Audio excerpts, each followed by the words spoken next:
આજની ધર્મકથા. પ્રણામ. પરમ પૂજ્ય મોહનલાલજી મહારાજ. લગભગ છેલ્લા 12-13 દિવસથી આપણે આ મહાપુરુષના ગુણ સંસ્તવનામાં છીએ. પણ આ 12-13 દિવસમાં આપણને ખરેખર એવું લાગે કે આ વિભૂતિ એ જાણે એક ઇતિહાસ હતો સ્વયં. અને આ વિભૂતિના ઇતિહાસથી અપરિચિત રહેવું એ કદાચ આપણા સૌના જીવનનું એક બહુ નબળું અંગ છે. ક્યારેક એવો વિચાર આવે કે જેટલી આપણે ધર્મકથાઓ લીધી, જેટલા મહાપુરુષો, 17 સમુદાયના ગચ્છનાયકો વગેરે, એ બધાના જીવન ચરિત્રનું એક પુસ્તક થાય અથવા એની એક નોંધ થાય અને એ બાકાયદા એક સિલેબસ જેવું એમાંથી ઘડાય અને આપણા બાળકોને આ ભણાવવું જોઈએ. આપણી પાઠશાળાઓ, જૈન સ્કૂલો, આ બધામાં ઇતિહાસના નામે જે બધું ભણાવાય છે એ બધા કરતાં બહુ વધારે મહત્ત્વનું જરૂરી એ છે કે એ આપણા સાવ નજીકના જે પુણ્ય પુરુષો છે એને ઓળખે, એના ગુણોને કંઈક અંશે સંવેદવાનો પ્રયત્ન કરે. આ બાળકોને જો ખબર પડશે કે આવી રીતે આવા એક મહાપુરુષ થયા હતા કે જે મહાપુરુષે મુંબઈમાં આવી અને શહેરીજનોની આટલી ચિંતા કરી હતી, એ મહાપુરુષે સુરતમાં બેઠા બેઠા કેટલાક એવા કાર્યો કર્યા હતા કે જે કાર્યો થકી સુરત એ આજે પણ ધર્મનગરી તરીકે સાકાર થઈ છે. આગળ બધી વાતો આવશે, પણ આ બધી વાતોને સમજીને ખરેખર આપણને એમ થાય કે બાળકોને કેટલો સદભાવ થશે કે અમારા વડીલો, અમારા ગુરુ ભગવંતો એ ફક્ત ધર્મના નાયક છે એવું નહીં, એ સામાજિક ક્ષેત્રે પણ આપણા નાયક છે, એ આર્થિક ક્ષેત્રે પણ આપણા નાયક છે, એ આપણું સર્વસ્વ છે. જ્યાં સુધી કોઈનો સર્વાંગી પરિચય આપણે નથી આપતા ત્યાં સુધી એ એક બહુ જ નાનકડા કુંડાળામાં આપણે વ્યક્તિત્વને બાંધીને રાખી દઈએ છીએ. આજે લગભગ આપણું શિક્ષણ આવું થઈ ગયું છે. આપણે આ મહાપુરુષોને પણ ફક્ત ધાર્મિક પુરુષો તરીકે ચિતરી દીધા અને એના કારણે જે બાળકોને ધર્મમાં રસ નથી એ બાળકો આવા સરસ મજાના જીવનથી સંપૂર્ણપણે વંચિત રહી જાય છે, કારણ કે એને એમ જ છે કે આ તો ધર્મ છે. બહુ વિચારણીય પ્રશ્નો છે. આપણા ભણાવવાની પદ્ધતિઓમાં ખરેખર બહુ જ ડાયનેમિક ચેન્જીસ લાવવાની આપણી સખત જરૂરિયાત છે. આપણે મોહનલાલજી મહારાજના ચરિત્ર ઉપર પાછા આવીએ. સાહેબે શ્રી વીરચંદ રાઘવજી ગાંધી અંતર્ગત જે એક આખું પ્રકરણ ઊભું થયું હતું, એ પ્રકરણનો ખૂબ સુખદ અંત લાવ્યો અને નિષ્કર્ષ રૂપે એમને એક સ્નાત્ર પૂજાનું પ્રાયશ્ચિત આપી અને શ્રી સંઘની પરિસ્થિતિઓને બહુ જ સહજ રીતે એમણે સાહજિક રીતે એમણે વાળી દીધી. મુંબઈનું એ ચાતુર્માસ આમ મધ્યરાત્રિના ભયાનક સ્વપ્ન જેવું ગણાય પાછલો આ ભાગ, કે જેમાં સાહેબ એક એક શબ્દ પણ તોડી તોડીને બોલવા પડતા હતા. સાહેબના દરેક વર્તનની નોંધ લેવાતી હતી. પણ આ જે બધી વસ્તુઓ થઈ એના કારણે સાહેબ જે રીતે વિક્ટોરિયસ થઈને બહાર આવ્યા, વિજેતા થઈને બહાર નીકળ્યા, એના કારણે હવે રાજનગરના મુખ્ય શ્રાવકો એ સાહેબને રાજનગર પધારવા માટે વિનંતી કરવામાં આવ્યા. કદાચ એમ સામાન્ય રીતે જોવા જઈએ ને તો બહુ નવાઈની વસ્તુ નથી કે પુણ્ય પ્રભાવ હોય તો દરેક વ્યક્તિઓ આવી રીતે વિનંતી કરવા આવે. પરંતુ એ સમયે ઇવન આજે પણ રાજનગર એ આચાર અને વિચાર સંપન્ન મહાપુરુષો માટે એક સરસ મજાનું કેન્દ્ર છે.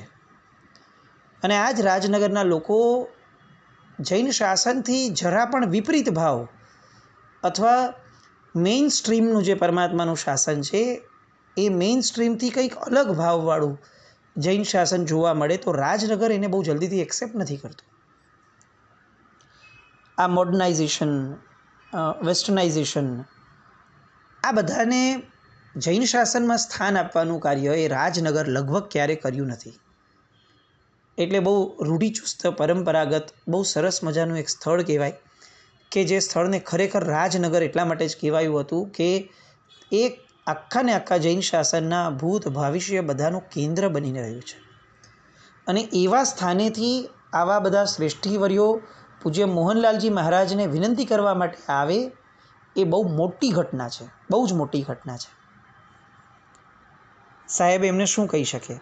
અને સાહેબે બહુ સરસ રીતે જવાબ બી આપ્યો કે જ્યાં ધુરંધર આચાર્ય ભગવંતો વિરાજતા હોય અને જે ધરતીએ શેઠ શ્રી શાંતિદાસભાઈ, શેઠ શ્રી પ્રેમાભાઈ જેવા તેજસ્વી અને અણમોલ એવા શુદ્ધ શ્રાદ્ધ શ્રાવક રત્નો આપ્યા હોય, એ ધરતીને કયો માનવી ભૂલી શકે? ખરેખર મહાનુભાવો, રાજનગરનો ભૂતકાળ ખૂબ જ ગૌરવવંતો છે. આમાં જે નામો આવ્યા આપણે વારંવાર એના ઉલ્લેખ કર્યા છે. શેઠ શાંતિદાસભાઈ, શેઠ પ્રેમાભાઈ, શેઠ શાંતિદાસભાઈ. આજે આપણું શત્રુંજય આપણા પાસે છે. એમાં કેટલાક વ્યક્તિઓના જે મહત્ત્વના ફાળા છે એમાંનું એક મહત્ત્વનું નામ શાંતિદાસભાઈ. મુગલ રાજાઓ પણ જેને બન્યા ચાચા કહીને ઓળખતા હતા અને જેના કારણે કેટલી બધી આપણી જીન પ્રતિમાઓ, જીન તીર્થો આપણા એ સચવાઈને રહ્યા, જેમના સંબંધોના કારણે, રાજ્ય સંબંધોના કારણે, એવા શેઠ શાંતિદાસભાઈ એ રાજનગરના સાહેબને આ બધી વાતો, સરસ મજાની આ બધી ભૂતકાળની વાતો એમને મૂકી અને તરત જ સામેથી આ લોકોએ કીધું કે સાહેબ ભૂતકાળ તો બરાબર છે પણ ભૂતકાળને ઘડનાર તો વર્તમાનકાળ જ છે ને. તો સાહેબ અમદાવાદની ભવિષ્યની આબાદી રાજનગરની અને સમૃદ્ધિ એ આપ જેવા નિસ્પૃહી ત્યાગી સાધુ ભગવંતો ઉપર જ સલામત છે. મોહનલાલજી મહારાજને છે ને ફેરવીને વાતો કરવાની ક્યારે ટેવ ન હતી.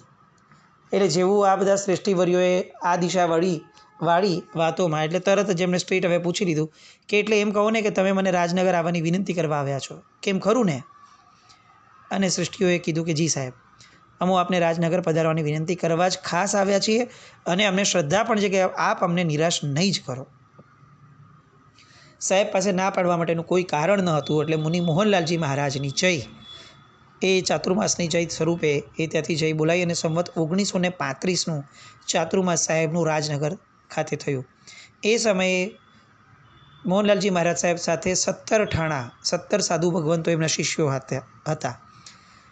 રાજનગરની અંદર જે રીતે એમનું સંવત 35માં સ્વાગત થયું ત્યારે એવો ઠાઠ અને દબામ રાખવામાં આવ્યો હતો કે જોનારાને એમ થઈ જાય કે મુંબઈએ જે સ્વાગત કર્યું હતું એની ઝાંખી કદાચ રાજનગરના આ સ્વાગતની અંદરમાં રાજનગરે પણ આપી. આ એક જાણે મુંબઈ અને રાજનગર સ્પર્ધામાં લાગ્યા હોય કે આ મહાપુરુષનું સામયું કેવું ઠાઠ મારતી હોવું જોઈએ, એવી સરસ મજાની સ્પર્ધાની ટેક પણ આ રાજનગરે જાળવીને રાખી. અને શ્રમણોનું પૂજારી એવું આ રાજનગર, શ્રમણો પ્રત્યેના ભક્તિભાવવાળું આવું આ રાજનગર અને શ્રમણોના કામ માટે સદાય ઉત્સાહી એવું આ રાજનગર એ સાહેબની જ્ઞાન સાધના, તપ સાધના, ધર્મકા સાધના આ બધા માટે સાહેબને જેટલું અનુકૂળ થઈ શકે એટલું અનુકૂળ વાતાવરણ આ રાજનગરે આપ્યું.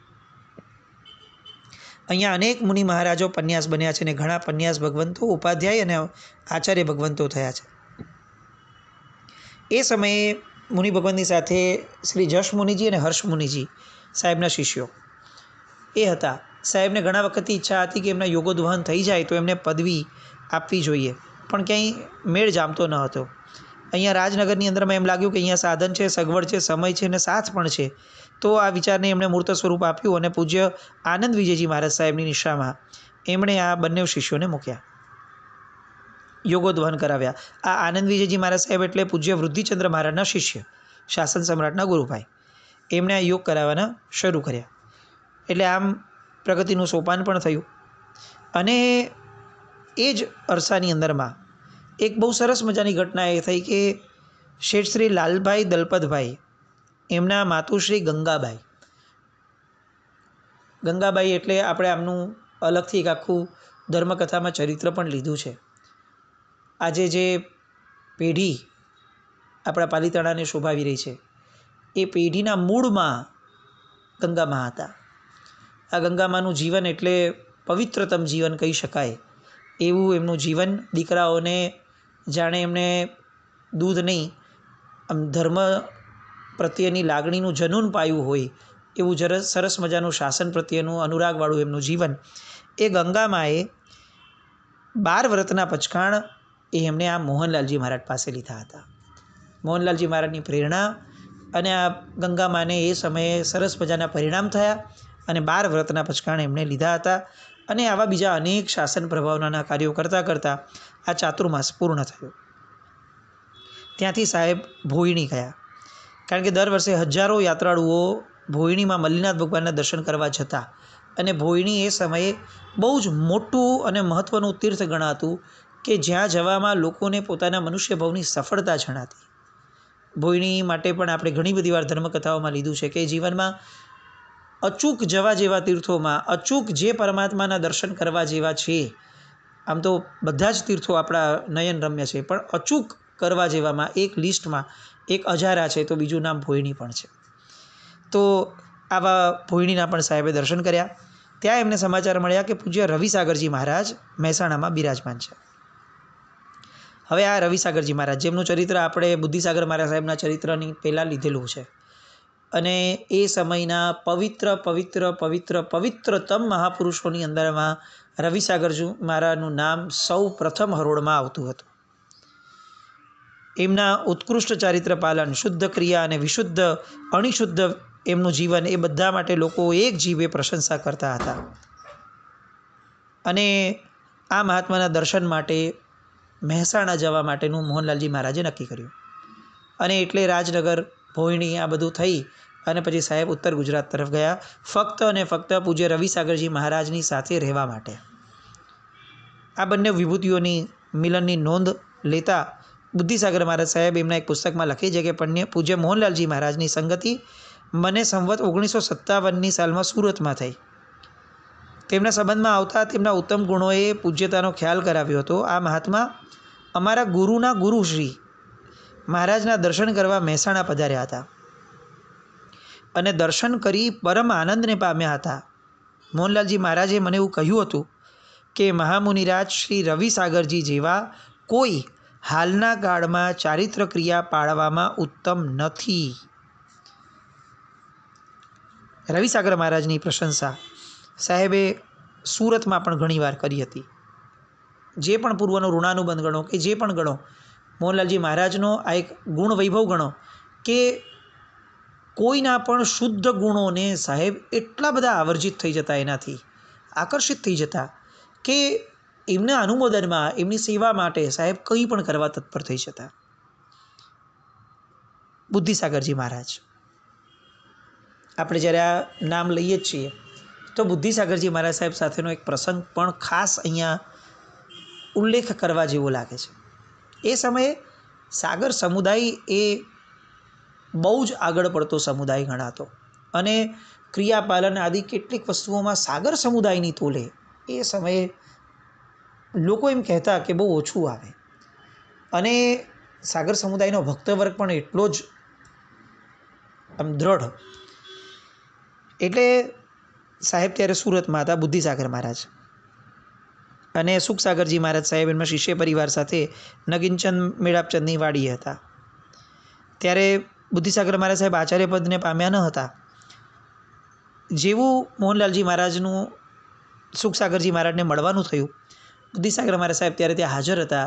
એમણે મોહનલાલજી મહારાજને જોયા અને એમની પ્રતિભાથી એકદમ આવર્જિત થઈ ગયા. ખૂબ સૌમ્ય મોઢું, મોહક આકર્ષક એવું એમનું વ્યક્તિત્વ અને એમની નિસ્પૃહી દશા, આ બધું જોઈને બુદ્ધિસાગર મહારાજ સાહેબને એમના પ્રત્યે ઘણું આકર્ષણ થયું. અને આકર્ષણના કારણે કેટલીક મુલાકાતો પણ થવા લાગી. બુદ્ધિસાગર મહારાજ અવારનવાર મુનિ મહારાજ સાહેબ પાસે આવવા લાગ્યા, મોહનલાલજી મહારાજ પાસે. એમની સાથે જ્ઞાન ચર્ચા કરવા લાગ્યા, ભક્તિ અને સેવા પણ કરવા લાગ્યા અને મોહનલાલજી મહારાજના અનેકવિધ કાર્યોમાં પોતે ભાગ પણ લેવા લાગ્યા. પણ સાગર ગચ્છના સાધુ, આમ કોઈ એક અન્ય ગચ્છના સાધુના ઉપાશ્રય વારંવાર જાય, કલાકો સુધી ભાગ લે, એના કાર્યો કરે, આ બધું એમના ભક્તવર્ગથી સહન ન થયું. અને સુરતના એ કેટલાક સંકુચિત માનસવાળા વર્ગે થોડા દિવસ સુધી અંદર ચળવળ કરીને છેવટે એમનો ક્ષમતાનો બાંધ તૂટ્યો. એટલે ડાયરેક્ટ બુદ્ધિસાગર મહારાજ સાહેબ સાથે ગયા અને બુદ્ધિસાગર મહારાજ સાહેબને એમણે બહુ જ કડક શબ્દોમાં કહી દીધું કે સાહેબ, આપ જે બી કરી રહ્યા છો બહુ ખોટું કરી રહ્યા છો. પરંતુ બુદ્ધિસાગર મહારાજ સાહેબે બહુ પ્રેમથી અને બહુ વ્યવસ્થિત દલીલોથી એમને પોતાના કાર્યોની સમજણ આપી અને એમ કહ્યું કે હું ત્યાં જાઉં છું એમને એમ નથી જતો, જુઓ હું એમની પાસેથી આટલું પામ્યો છું અને અમે ભેગા થઈને આટલું કામ કરી શક્યા છે, તમે લખાણો જુઓ. અને બધાએ જ્યારે આ જોયું ત્યારે એ લોકોને પોતાની સંકુચિતતાની શરમ આવી, દંગ રહી ગયા અને માથું નમાવી ત્યાંથી તરત જ મોહનલાલજી મહારાજ પાસે ગયા અને મિચ્છામી દુક્કડમ માંગ્યા કે સાહેબ આપને જાણકારી નથી, પણ અમે મનમાં આપના વિશે ખૂબ નબળો ભાવ રાખ્યો હતો, અમને ક્ષમા આપો. આ બધું થયું ને પછીથી એક સરસ મજાનો પ્રસંગ પણ બન્યો કે જે પ્રસંગ યાદગીરી કહી શકાય એવો એક પ્રસંગ હતો. સુરતની અંદર ખ્રિસ્તી મિશનરીઓ એ સમયે પ્રચાર કરી રહ્યા હતા બહુ જ, અને આ પ્રચાર માટે એ લોકો અલગ અલગ પત્રિકાઓ પ્રગટ કરે, અનેક ઠેકાણે પ્રવચન રાખે. હવે આ મિશનરી પ્રવૃત્તિઓની અંદરમાં એક વ્યક્તિ બહુ જ આગળ પડતા થઈ અને જોડાયેલા હતા. જયમલ પદ્મિંગ આ ખ્રિસ્તી પાદરી હતા. હવે આ જયમલભાઈ એ મૂળમાં જન્મથી જૈન હતા અને બહુ જૈનત્વના સારા સંસ્કાર હતા. પાછળથી આ જયમલજીએ દીક્ષા પણ લીધી હતી અને આ જયમલજી દીક્ષા કેટલોક વખત પાડી અને છૂટા પણ પડી ગયા હતા અને એ પછીથી અચાનક એક દીક્ષા થઈને દીક્ષા છોડીને પોતાની મેળે ચાલ્યા ગયા અને ખ્રિસ્તી મિશનમાં જોડાયા અને ખ્રિસ્તી ધર્મનો પ્રચાર કરવાનું એમણે શરૂ કરી દીધું. હવે એમને જે દીક્ષા લીધી હતી અનફોર્ચ્યુનેટલી જે ગુરુને પામી અને અનેકો તરી ગયા હતા એવા પૂજ્ય મોહનલાલજી મહારાજ પાસે જ એમણે દીક્ષા લીધી હતી અને એમાંથી એ ભાગી ગયા હતા. સુરતની અંદર આવ્યા અને એમણે મોહનલાલજી મહારાજને જોયા એટલે એમને જોશ ચડી ગયો અને પોતાના ખ્રિસ્તી ધર્મનો હવે જે માન્યતામાં છે એનો પ્રચાર કરવા માટે એ ડબલ જોશથી એ ઝુકાવી લાગ્યા, જોરશોરથી પ્રચાર થવા લાગ્યો અને એ હવે જૈન ધર્મને ઉતારી પાડવા લાગ્યા. ઈસુ કરતાં મહાવીરનું તત્વજ્ઞાન મોડું છે, આવું એક પ્રતિપાદન એમણે એ સમયે એ સ્ટેટમેન્ટ એમણે ત્યારે લોકોની વચ્ચે આપ્યું. હવે આ સ્ટેટમેન્ટ અનેક લોકોએ સાંભળ્યું, પણ બે વ્યક્તિઓ એવા હતા કે જે સિંહ હતા, એક મોહનલાલજી મહારાજ અને બીજા બુદ્ધિસાગર મહારાજ. અને સિંહ જેવા એ વ્યક્તિત્વવાળા બે મહાપુરુષો કઈ રીતે આ સ્ટેટમેન્ટને સાખી લે, ચૂપ બેસી રહે, શક્ય ન હતું. અને બુદ્ધિસાગર મહારાજ સાહેબ તરત જ કાગળ અને કલમ લઈને બેસી ગયા. જયમલના આક્ષેપોને સચોટ જવાબ આપતું એક સળંગ પુસ્તક એમણે વિધિન નો ટાઈમ, એક દિવસના સમયગાળાની અંદરમાં આખું પુસ્તક સાહેબે લખી નાખ્યું. પુસ્તક પૂરું થયું એટલે તરત એ લઈને આવ્યા મોહનલાલજી મહારાજ પાસે. પુસ્તકની મૂળ પ્રત એમણે સાહેબને બતાવી. સાહેબે આખી પ્રત ધ્યાનપૂર્વક વાંચી, એક એક શબ્દની દલીલ ઉપર સાહેબ ઓવારવા લાગ્યા અને એમણે વ્યાખ્યાનના પાઠ પરથી બીજે દિવસે સવારે બુદ્ધિસાગર મહારાજ સાહેબના આ પ્રયાસની, એમના પરાક્રમની ભારોભાર પ્રશંસા લીધી અને પુસ્તક પ્રગટ કરવા માટે વ્યાખ્યાનની અંદર પ્રેરણા કરી. સાહેબની સૂચના થાય અને પછી શું બાકી રહે જોવાનું. બીજે જ દિવસે જૈન ફ્રેન્ડલી સોસાયટી એણે જૈન ધર્મ અને ખ્રિસ્તી ધર્મનો મુકાબલો આ ટાઇટલ હેઠળ આ પુસ્તકને પ્રગટ કરવાનું કામ ઉપાડી લીધું અને એમણે તરત જ નગીનચંદ કપૂરચંદ ઝવેરીને ભલામણ કરી કે બુદ્ધિસાગરજી મહારાજના પંડિતનો પગાર એ જ્યાં સુધી અભ્યાસ કરે ત્યાં સુધી ચાલુ રાખવો અને આ પગારમાં ક્યાંય પણ તમને ઓછપ પડે તો મોહનલાલજી મહારાજને પકડવા. આ પ્રસંગ બંને અલગ અલગ સમુદાયના મહાત્માઓનું જે મિલન થયું અને આ મિલનના કારણે પેલો જયમલ સુરત છોડીને જે ભાગી ગયો અને એના કારણે કેટલાય લોકોની શ્રદ્ધા બળવત્તર બની. આ બધાના મૂળમાં જો કોઈ બે મહાપુરુષો રહ્યા જેમણે ઉદારતાથી, બુદ્ધિસાગર મહારાજ સાહેબે પોતાના સમુદાયના પ્રખર વિરોધ હોવા છતાં પણ એમણે આ મહાપુરુષનો છેડો પકડીને રાખ્યો અને મોહનલાલજી મહારાજે આ બીજા સમુદાયના હોવા છતાં પણ એમના સત્કાર્યનું પુસ્તક પ્રસિદ્ધ કરવા સાથે સાથે એમણે ભારોભાર બુદ્ધિસાગર મહારાજ સાહેબને બૂસ્ટ અને પ્રમોટ કરવાનો પણ એટલો જ પ્રયાસ એમણે કરી રાખ્યો. બંને વૈચારિક સમાનતાના મહાપુરુષો. આ બહુ સરસ ઘટના મોહનલાલજી મહારાજે એમના મુંબઈના પ્રવચનની અંદરમાં એકવાર આ વાત જ્યારે ઘટના ઘટી હતી ત્યારે એમણે આ બહુ સરસ મજાનું લીધું હતું કે બુદ્ધિસાગર મહારાજ સાહેબનો સમુદાય અલગ છે, આપણો સમુદાય અલગ છે. આ એમણે આંતરિક વાચનાઓ જ્યારે થતી ત્યારે એમણે આ એક્ઝામ્પલ લીધું હતું અને ટાંક્યું છે આ પુસ્તકની અંદરમાં કે આપણે કેટલાક મુદ્દે કદાચ અલગ હોઈએ પણ કેટલાક મુદ્દે તો આપણે સમાન છીએ ને. કેટલાક મુદ્દે તો આપણે એક છીએ, જેમાં આપણને કોઈ જ ભેદ નથી. તો જે મુદ્દે આપણને ભેદ છે એ મુદ્દે ભલે આપણામાં ભેદભાવ રહેતો, કશો વાંધો નહીં. પણ જેટલા મુદ્દાઓમાં આપણને કોઈ ભેદ નથી એ મુદ્દાઓમાં ભેગા થવામાં શું વાંધો છે? એ મુદ્દે આપણે બધા ભેગા થઈ અને સુખેથી જૈન શાસનનું કામ કરીએ તો વાંધો શું છે? આ સમૂહનું બળ, એકતાનું બળ એ તો બહુ જ મોટી મૂડી છે આપણી. જ્યાં આપણને લાગે કે આપણામાં હવે અહીંયા આ મુદ્દે આપણી સામાચારી અલગ થાય છે તો આપણે આપણો પોતપોતાનો રસ્તો કરી લઈશું. અને એમણે શિષ્યોને આ શીખવાડ્યું કે ક્યાંય પણ ભળી જવાનો આગ્રહ રાખવો, આગ્રહ નહીં રાખવો, ભળી જવાનો આગ્રહ રાખવો. આ સરસ મજાની સાહેબની વાતો આવી અને એ એમણે જીવીને બતાવ્યું. એવું નહીં કે આ ફક્ત કહેવાની વાત હતી. 53નું એ સુરતનું ચોમાસું પૂરું થયું, પાટણ પધાર્યા અને 13 વર્ષ પછીનું પાટણનું એમનું આવવાનું અને ત્યાં સંઘે એમને જવા ન દીધા અને એમનું ચાતુર્માસ ત્યાં જ કરવામાં આવ્યું. આ ચાતુર્માસની અંદરમાં 3 મહત્ત્વના કાર્યો થયા, જેમાં એક એમણે પેથાપુરના કેશવલાલભાઈને દીક્ષા આપી, જેમનું નામ કલ્યાણ મુનિજી પડ્યું. બીજું કામ પાટણમાં થયું જ્ઞાનોદ્ધારનું, કે જે પાટણના ગ્રંથ ભંડારોની સુરક્ષણની વાત આવી ત્યારે એમણે જોતજોતામાં પ્રવચન દ્વારા પ્રેરણા કરી અને એ સમયના 2,20,000 રૂપિયા એમણે પાટણના ગ્રંથાલય માટે ભેગા કરીને આપ્યા. શું જાજરમાન સાહેબનું વ્યક્તિત્વ હશે! આજથી 125 વર્ષ પહેલાંના આટલા રૂપિયા આપણી હદ બહારની કલ્પનાઓ છૂટી જાય કે સાહેબે શું લોકોના પરિગ્રહ છોડાવ્યા હશે અને શું વિઝન લઈને બેઠા હશે કે એમણે ક્યાંય પોતાના પ્રોજેક્ટ, પોતાની પર્સનલ વાતો ન મૂકી, જે પણ કર્યું એ શાસન માટે કર્યું.